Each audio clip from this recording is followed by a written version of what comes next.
Disclaimer for this week's episode. We will be getting into part of our story which encompasses infidelity. If this is a subject you find triggering or wish to avoid, please feel free to skip this episode. Hey y'all. So on our last episode, we shared a little bit about us and how we met and just a small fraction of our story. That was really only about the first year of us being together.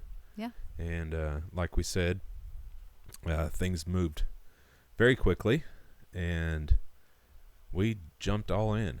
And I think, let's see, it was August when we found out you were pregnant with Eden. Yeah, we got married in May of 2007, which was 11 months after we met. And then I found out in September that I was pregnant, but I was already about a month along. And so yeah, that's right.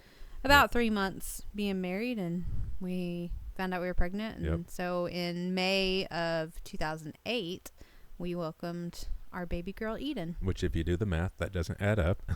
No, she But was born early. She was a preemie. She was 6 weeks early, Yeah, month she and was a half. six and a half weeks. And yeah, she was early.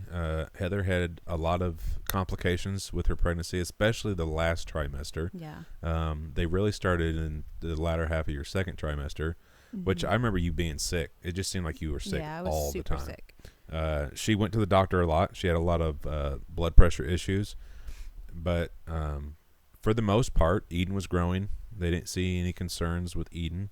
They didn't see any possible health risk. But on our final doctor's visit, we had gone in, and I think you were going, every couple of weeks to get checked on? Yeah, that was a long time ago. Yeah, it was. I think it was once a week or once every couple of weeks. And they had really been watching me closely. My blood pressure kept going up. And they ran some tests and after my last doctor's visit. And the doctor called me on a Saturday on May 3rd and told me I had severe preeclampsia and I needed to come to the hospital right away. That we were going to have our baby girl. And so it was a really scary day. My blood pressure was really high when I went in. They had to give me medicine to get it lowered. And they actually, we had an appointment earlier that week and she was measuring, about, I think it was like 5.5 pounds or so. Yeah. And when she was born, just a few days later, she weighed 3 pounds and 10 ounces. And they said her umbilical cord was shriveling up. It was about the size of a pencil. And so I was super thankful for a doctor who was on top of it. They had given me steroid shots a couple days prior to that, just in case. And, I believe had they not done that, her lungs would not have been developed and it would have been a way worse situation. So super thankful that we had, such a great doctor. Yeah. But she was in the NICU for a couple of weeks and I actually celebrated my first Mother's Day in the hospital with her. I forgot about that. You did. Which, was kind of crazy. But then she came home and she's been a super healthy kid. Yeah, she's never had any issues. She's 15 now. And man, that was a scary 2 weeks, which for the first few days. So when Eden was born, they took her to a NICU, which was at a different hospital than where Heather was at, which was probably about 30 minutes away. Mm-hmm. And so for the first 3 days, maybe it was 4 days. 2. Well, 2? Yeah, she was there for 2 days while I was in the hospital. Okay, yeah. And then I got released. And so I was driving back and forth between seeing Heather at the hospital and seeing Eden at the hospital. And she was so little. I mean, if you picture a baby in the palm of your hand, she was about that size. She was itty bitty. And I remember getting to the NICU and getting in there to see her. And of course she was in a incubator and she had every type of thing you could think of hooked up to her. Her blood pressure cuff was so small, like I could probably take it now and it'd fit around my thumb. Yeah. And that's how small she was. She was just itty bitty. But thank God she didn't have any health issues. She was breathing on her own. She couldn't hold her body temp, which was why she was in an incubator, to help her hold body temp. And but you recovered just fine. You didn't have any complications. And as soon as you got back to your room, I think within an hour or so, your blood pressure was where they wanted it. Yeah, and the you weren't on any preeclampsia meds. resolved with giving birth to her, which was a really good thing. Yeah. But so then we spent roughly 2 weeks living in an extended stay hotel so that we could be closer to her, closer to Eden. And that was, I think, the first week. We pretty much spent every day, all day at the hospital. Yeah. The second week I had to go back to work, which my boss at the time was pretty lenient. So I think I was going in late and leaving early. But, yeah, so Heather's parents put us up in hotels so we could be closer to Eden. And I remember bringing her home. I remember driving the car up to the doors thinking how surreal it was that we were fixing to bring home our baby girl. And because you always picture, like you see in movies, the dad driving up to the hospital doors to get mom and the daughter, or the mom and the baby. And I remember thinking about that, like that reel in my head when I pulled up to those doors to get you both. And we had prepared for her. We had painted a nursery up for her, and she had a crib, and actually it wasn't a bassinet, the cradle that your dad built. Yeah, it was a cradle. It was a wooden cradle that rocked.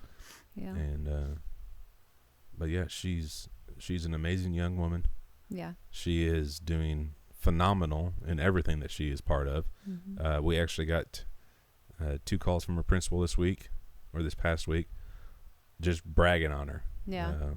One was because of just her grades and her attendance and everything she does, and then the other one was from a teacher asking the principal to call again because of her going above and beyond to help the teachers and students. So yeah, she has definitely been a blessing for sure.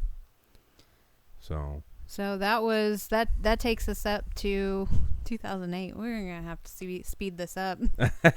We're gonna be talking about a story for a really long time. Yeah, 2008.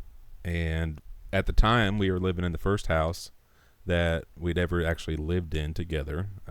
We didn't own it. We were renting it. But it was our first place as a family. And we lived there for we lived there years? until Eden was 9 months old. And then we moved to our second place when she was 9 months old. And then we lived there until 2011. So we were there for a couple of years.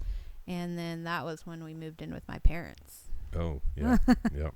So I had gone through, from the time Eden was born, I had gone from working at a restaurant as the manager, and that company shut down. They had 3 locations, and they shut down all 3 of them. And I think I was out of work for maybe a month, maybe not even that long. But then I went to work at another restaurant as a cook, and worked there, I think, till 2010. When did I go on the road? It 2010. was 2010. So I worked there till 2010. And in February of 2010, I went to truck driving school and went on the road as an over-the-road truck driver. And it was during that time that a lot of the things started to unfold for me. If you don't know me, or if you don't know my story, I've struggled a lot in my life with not feeling good enough, not feeling adequate, longing for attention, longing for validation. Actually, one of my biggest love languages is words of affirmation. And that has a huge impact on me. Actually, just last week, Heather did something that was very uncomfortable for her, but she felt like God was telling her to do it. We were home, and she came over and she put her hands on my face and told me that God had placed this on her heart, I think a couple of days prior, and you had been kind of wrestling with it. During encounter night at church. Okay. You had kind of been wrestling with. Yeah. I struggle with words of affirmation. I struggle with giving compliments outside of a simple, like, oh, you look nice today or something. Like those really like in-depth compliments or words of affirmation. I struggle with those. It's uncomfortable for me. It's kind of funny because it's uncomfortable for you, but that's exactly what I need. So God's like, I'm going to challenge both of you. But anyway, so that is something all the way back to my childhood that I've struggled with. And what I can tell you is going on the road was one of the worst mistakes I ever made. Not just because of having a wife and a daughter at home, but because it put me in a situation where I was alone all the time. I mean, I was on the truck with another man for, I think, 3 months during my training period, but it was a very lonesome feeling.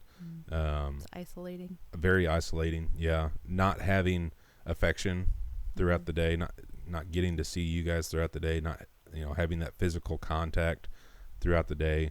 And I would be gone for weeks, sometimes months on end. I think the first time I went out, I was out for 8 weeks. Yeah. And then I got to come home for a week, and then I was out for 4 to 6 weeks at a time. And so what I didn't know then was that I struggled with needing that in my life. And part of how I filled that need was having inappropriate conversations with other women. And it got to the point where those kind of conversations led to sexual images, sexual conversations, pretty much an affair through a phone. Yeah.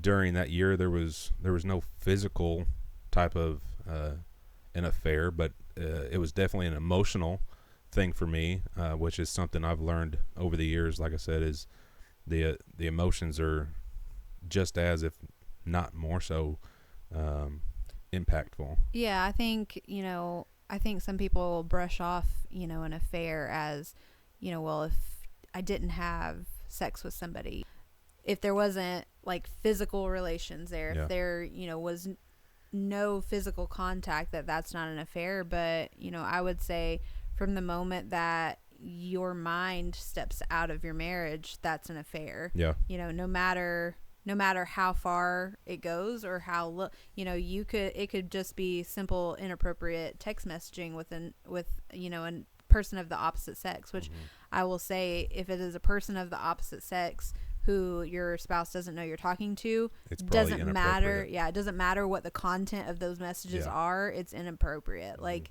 there's no reason that you should ever be, messaging someone of the opposite sex without your spouse knowing. Even if you're like, oh, it's harmless. We're just talking about our days. If you have to say it's harmless, then it's probably not. Yeah. If you're having to justify the conversation, then you probably should not be having the conversation. Yeah. Well, and if it's truly harmless, then your spouse will know about it. Yeah. You'll share that with your spouse. There have been times over the years where maybe we've needed to have a conversation with someone of the opposite sex, and we include each other in that text thread. Yeah. And, just for that accountability, because you don't want to open a door that shouldn't be opened. Exactly. Well, and like I said, if you're having to justify that conversation, then there's probably something, if it's not currently going on, that maybe even a thought in your head is there that it might lead to something else. And so that conversation doesn't need to be you don't need to be having that conversation. Yeah. But anyways, that's how it started for me. And I'm not making excuses. That was, like I said, I didn't realize until years later, probably 6 years later, that was part of what my issue was. You know, that validation, longing for that. Yeah. But also pornography, being addicted to pornography and how that twists your mind.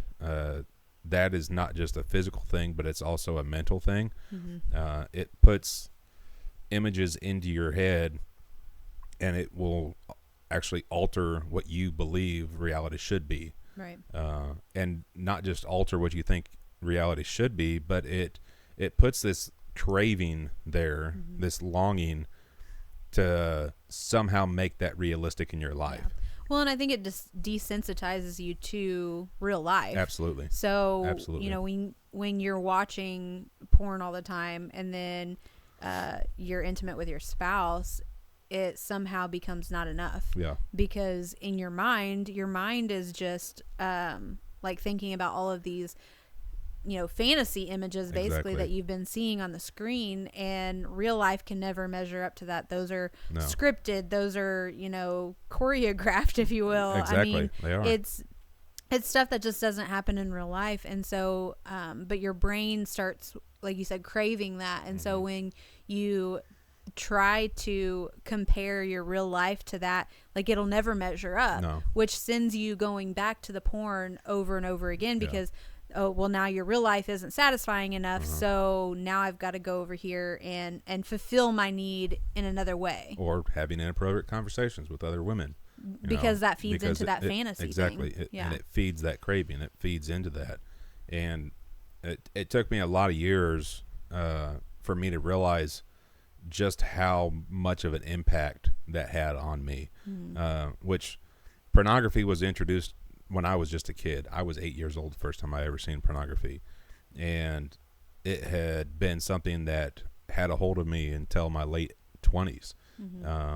And that's something that me and Heather have talked about more times than I can count. And because it's just like a drug. It is just like a drug. But anyway, so well, and I want to interject here for just a second for like any women that might be listening and thinking that's so disgusting. Like men are such pigs that they would do that. It's a woman thing too, because it's something that I've struggled with as well. It's something that I saw at not as young of an age as you. I think you said you were 8. I was 8, and I was a teenager whenever I saw it for the first time. But once you're introduced to it, it's like it does something in your brain. Yeah. And it doesn't matter what type of person you are.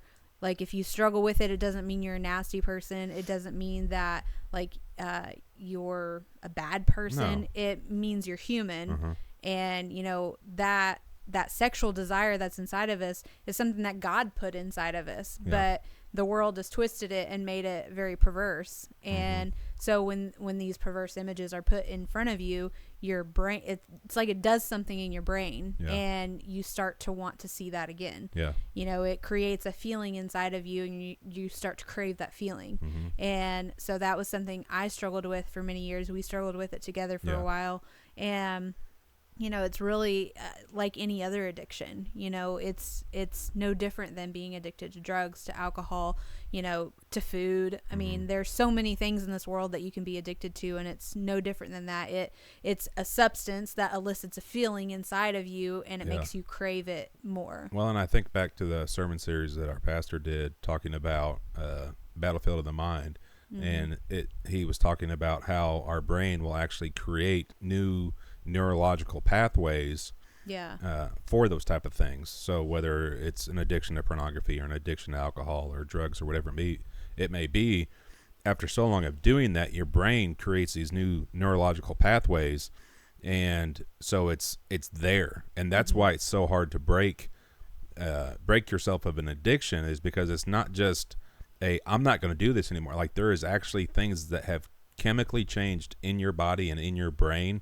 that you're now trying not to do. Right. And your body recognizes that it's there. And the easiest way I could explain it is he said that, if you live in a house and your grandma lives in a house behind you, but there's a field in between your house and your grandmother's house, and that's the quickest way to get there, then eventually you just start walking through that field. And, the grass is tall, there's branches, there's limbs, there's debris. And to start, it's really hard to get back and forth because you're having to trudge through all of that. But that after so many times of going back and forth, you actually beat into the ground a path. And it becomes very easy to go through. And it's the exact same thing you do that your brain does when you've got this addiction or this thing in your life. You've created this pathway, and it becomes very easy for you just to keep going back to it. Well, and it's funny because that analogy that he gave during that series, that has really stuck in my mind, which I have a very visual mind, and so I love illustrations and analogies. And something about that analogy is making that path, and that takes a while to make that path, but once you make that path, it's there. And if you think about I'm not going to use that path anymore, how long will it take for that path to disappear? It's going to take all grow back. It's going to take a lot of time for that path to be unrecognizable there. And so that's the same in our brain. When you're trying to change the way that your brain is thinking, it's the same with negative thought patterns. You have to start thinking in a different way to get those neural pathways to change and Yeah. to go a different direction. And I think, like you're saying with the addiction, that's the same thing. You have to make a decision, but it's a constant decision, and it's a fight. Yeah. It's a battle to consistently make this different decision. Yeah, and it's even on a daily thing. Like, I think about how often I would love to sleep in, my body wakes me up, and it's because my body is used to that. It's something that I do every single day. I get up at a certain time and have an alarm that goes off. And I mean, don't get me wrong, there's days I sleep in, but even on the days that I don't have an alarm set, a lot of times I'm awake and I'm just laying in bed. Yeah. Because that's what my body is used to. But anyway, so I went on the road, had gotten into conversations with women that I shouldn't have been, which me being on the road wasn't good for me and Heather. I was never home. She was pretty much a single mom trying to raise this brand new baby. I mean, she was a year. She was 2 at the time. 2? Okay. Yeah, well, she turned 2 while you were on the road. Yeah. So she was raising a toddler on her own. And initially, when I went on the road, we thought it was going to be good for us financially, which I think it was somewhat, but maybe not as much as we had hoped for. Yeah. It definitely didn't, like the money didn't outweigh the loneliness and the problems Absolutely that it not. caused. No. And so towards the end of my time on the road, things were getting bad between me and Heather, as you could imagine, which Heather didn't have any idea about the conversations I was having. And we had gotten into an argument or something, and I don't remember what it was about, but you had said something about you were going to go stay with your mom and dad. And of course, for me, knowing what I was doing, my initial thought was she's leaving me. And it was, of course, that wasn't what she was doing. You were just going to stay with your mom and dad. Like I said, I don't remember what the situation was, but I told you that I was coming off the road, that I was going to find a job at home so that I could be home. And of course, that was kind of an argument too, because financially we didn't think that was going to work either. But in October, I came off the road, and I think I was working 2 jobs pretty quick. Yeah, I think so. I took a job back at my old job, working at a restaurant again, which I think I was working nights there. And then I was working part-time at AutoZone as well. And so both at the restaurant that I was working at and at AutoZone was where I ended up having my first and second affair, which were physical affairs, both with people that I worked with. And so when I come off the road, nothing had really changed in me other than that I was home. I hadn't addressed any issues that I was struggling with. I hadn't addressed the pornography. Heather didn't know about the conversations I was having, so there was no conversation there between me and her about those things. And we started struggling financially. And things weren't good between us. We weren't going to church. Pretty quick, it seemed like we were just roommates, just living together. And we were having people over to the house that were single. But I ended up having my first affair at, like I said, at the restaurant that I was working at, which was physical. And then again at AutoZone. And I think within... How long after I had come off the road that we moved in with your mom and dad? Like 5 or 6 months, maybe. So after the first of the year? I think it was like March of 2011. Okay.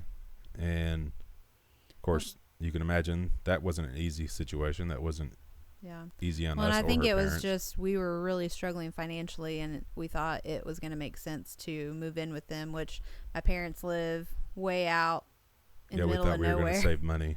And so we were spending a bunch of money in gas driving to work and stuff. So it didn't save us a whole lot of money, but we lived there for about 5 months.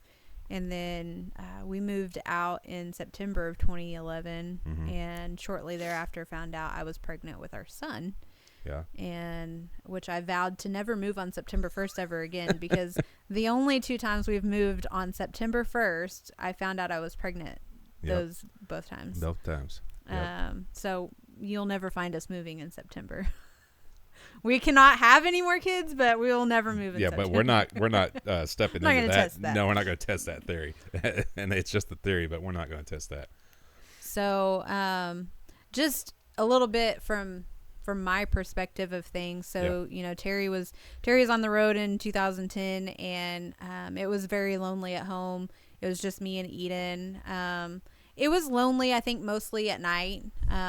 Eden kept me pretty busy. I mean, she was an active toddler, and so she kept me pretty busy while she was awake. But the nighttime was the hardest, and there were several times I actually had dreams that Terry was cheating on me, and he assured me over and over, like, I would never do that to you.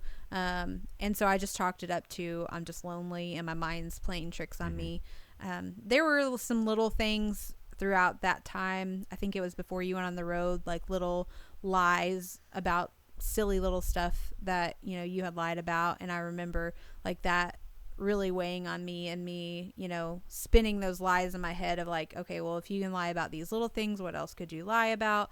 And I think that kind of then related to me having dreams of you cheating because you weren't at home, you were on the road. And Terry was very good about always reassuring me that that wasn't happening. And when he did end up coming off the road, it was a struggle. And then we moved in with my parents, and that was a struggle, I think, for us, just living with my parents. And we didn't really have our own space. We had our own room, but we didn't have that space to be just by ourselves. Well, and we weren't getting time together because you went into work in the mornings and I went into work in the afternoons. You would get home, I don't know, 5:36, and I wouldn't get home till 9:30, 10. Yeah. And so we didn't have time together. Yeah. Whether we were living with your parents or not, because our schedules were so conflicting. Yeah. So when we found our own place in September 2011, we found a duplex and we moved in there, found out I was pregnant with Hayden. Everything seemed like, okay, we're finally getting back on track. We're living on our own again, and we're a happy little family. And I just find out that I'm pregnant again. And so everything seems like it's going pretty well. I was pretty sick with Hayden for the first few months too, but other than that, the pregnancy went a whole lot better than it did with Eden. A whole lot smoother. I had a scheduled C-section. My blood pressure started to go up a little bit at the end, but I was able to have him at 37 weeks, and outside of needing oxygen for just a little bit, he was okay. And we got to bring him home right away from the hospital, and so everything felt like that 2011 beginning of 2012 time period felt like it was pretty good. Yeah. And then we actually moved out of the duplex in 2012. I think it was like August maybe. And we actually were renting a house at that time. Terry had got a new job working as a parts manager for a Mazda dealership. And so he was getting a new job. It was coming with a raise, and we're like, this is perfect time to get out of this duplex that was real small. We needed more space, and it stunk so bad. Oh yeah, we didn't realize it until we moved in, but it was literally just up the hill from the sanitation plant. Yeah, it was bad, and it was so close to the sanitation plant that the picket fences that were in there, the wooden one, would be green because there was so much just nastiness in the air. It was bad. Yeah. Anyways, sorry. Moving on. Side note there. So we moved into our new house, and again, things seemed like they were going, fairly well. But I remember not too long after Terry started that job there, he was becoming more and more stressed out. I remember you losing so much weight. I got like sick, you were looking so skinny. skinny because he just wasn't eating because he was super stressed out with this job, and it seems like the money wasn't what they said it was going to be. It so wasn't that even was close a to what it was stretch. going to be. Well, and I remember like being so stressed out that I would just cry because I didn't want to go to work because I hated it so bad there. Yeah. Well, and then come January of 2013, I lost my job. That I had for about 5 years, and that was I was great at my job, and they always gave me good reviews there, but there have been a lot of instances where I had to call out.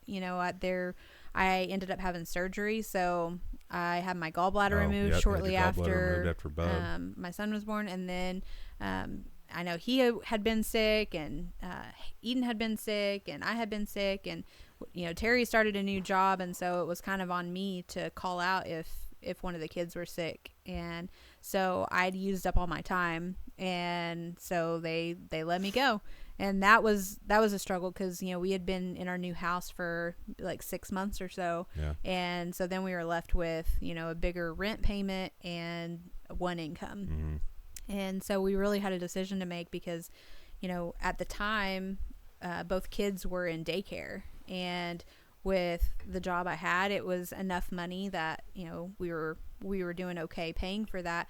But with me losing my job and having to look for a new job, I was like, I'm not going to make as much as I did after 5 years at this place, going in entry level somewhere. And so my entire paycheck is going to go to pay childcare, and that just didn't make sense. So we made the decision for me to go ahead and start staying home.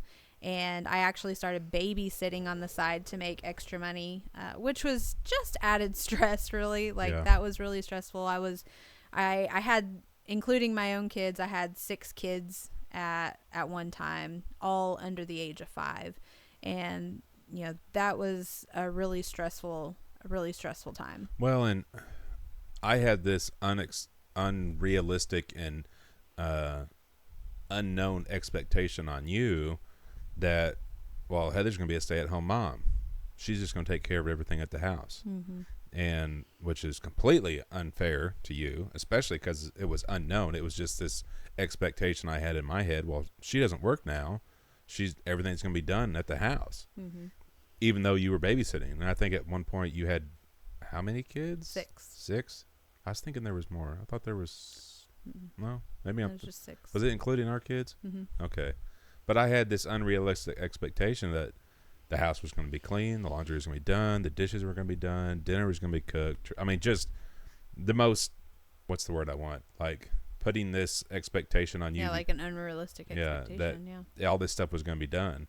And, of course, it wasn't, because you were watching 6 kids. You were still raising our kids and trying to take care of 4 other kids. And so for me, I'd get up and I'd go to work, and I'd have this expectation of when I come home and everything's just going to be done, and it wasn't. And I started building resentment towards Heather because of these things.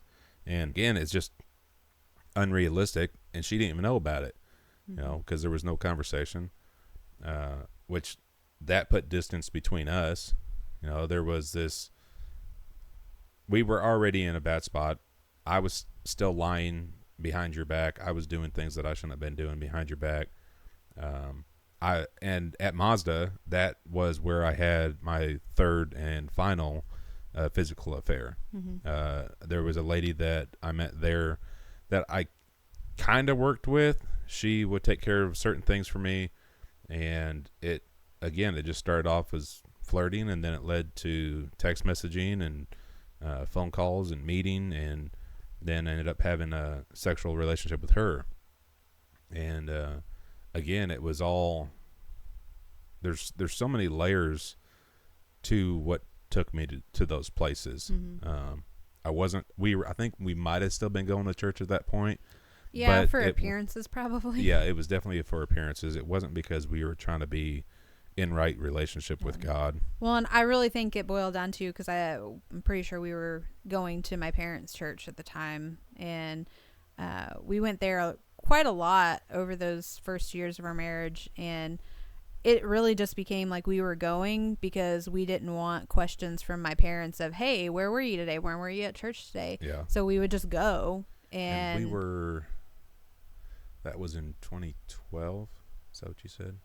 I lost my job January of 2013. 13. Okay. So a little over 10 years ago. Yeah. And so, yeah, we weren't in right relationship with God. And at that point, when we were living in that house after having Hayden, you had a single friend and I had a single friend, and they were coming over all the time. And I don't say we were partying, but we were drinking all the time. And not just like, hey, come over, let's have a couple of drinks, but like getting plastered and just being stupid. And living like we were single, living like we were just roommates. I was going out and having guys' nights, all the time, and it just didn't make sense the way we were living our lives to think that our marriage was ever going to be strong or healthy. Yeah.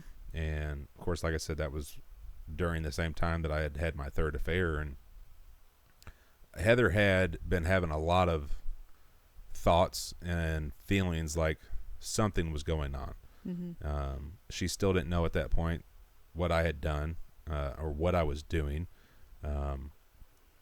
That there was still the messages going on then. There was pictures being sent, and I was, sadly to say, really good at hiding it. Mm-hmm.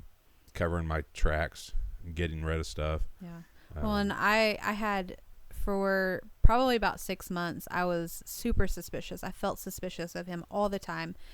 Just couldn't shake the feeling. And I remember, he would get up in the morning to go shower, and I would just wait until I knew he was in the shower, and I would grab his phone and I would just scour through his phone, text messages, emails, like whatever I could find, trying to find something. Not that I wanted to find something, but I'm like, why do I feel this suspicious? Like, why am I feeling these things? And he also had an iPad that he would take to work with him. And so I would scour through, his iPad, and it got to the point where I was like, I think I might be going crazy. Like, not even kidding. Like, I thought mentally I was unstable, because I could not shake this feeling of, being suspicious, and it just kept getting worse. Yeah. And I was like, but I'm not finding anything. Like, he hasn't given me a concrete physical reason to be suspicious. I just feel suspicious. Yeah. And, now having the relationship I have with God and knowing, how he works, I'm like, that's very possible that was God nudging 100%. My spirit. I believe it. Because he had better plans and bigger plans for our marriage. Mm-hmm. And I think he was like, okay, I have to intervene. I have to put a stop to this. And so I'm going to put something in her spirit and 100%. not allow it to let up until things come out. And I don't think it was just then. Like, I believe God has placed this gift in you through the Holy Spirit of discernment. Mm-hmm. And that was the first time that it was really, that I know of at least. Maybe there was other times in your life, but at least when we were together, I feel like that was the first time that God really was using that gift in you. Yeah. Because you had the discernment to know that something was not right. Yeah. You didn't know what it was, but you knew something wasn't right. Yeah. And she did. She ended up finding, I think, a photo. Yeah, I ended up finding some pictures in your trash folder. Yep. He deleted them, but forgot to empty the trash. Yep. Forgot to take out the trash, man. Yeah. And so, of course, as you can imagine, as soon as I got out of the shower, that turned into a very big fight. Yeah. Well, and I think that's probably a good place to end this episode, because I think that opens up a whole other can of worms. Yes, it does. A whole other can of worms. And we've gone a little bit over, but there is a lot to our story, as you can tell, and we definitely don't want to keep you on here too long, because we don't want to lose your attention, because there's a lot of very important details to our story, and a lot of details that God has brought redemption through. Yeah. That he has saved me through, that he has saved our family through. And so I'm glad y'all are following along with us and listening, and I hope you continue to do so. And we'll share a little bit more on the next episode next week. So tune in. Yeah. Right. Talk to you later. See you later. See you.